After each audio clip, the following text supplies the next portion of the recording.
Aotearoa Winton School. I'm Callum. Welcome to N.E.W.S News for February the 28th of May. Okay, we start the day with the kupu o te wiki. This week's word is taringa, which is te reo for ear.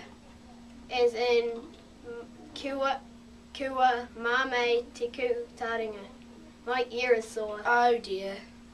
Mr T's problem solving team. You have a lunchtime session today in the group room at 12:40. Thank you. School choir news. Thank you to all the students who were at the first practice yesterday. If you missed the choir notices and handouts, please see Mr Chapman at interval ka pai.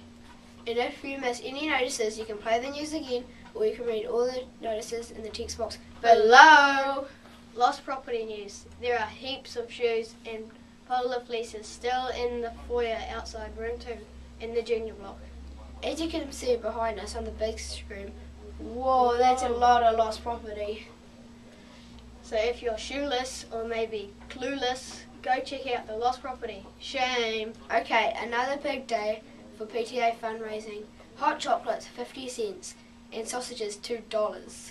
Take your money to the library before school and get your stamp. High-vis vests. Most students are wearing them to and from school. Please do likewise. Birthday news. Dylan Lyle turns 9 today. Happy birthday, Dylan. Have a great day. Okay, that's all for today. Thanks for tuning in. From everyone here at the N.E.W.S news team, ka kite a popo. Stay clean, stay dry, and stay away from the mud, Winton School.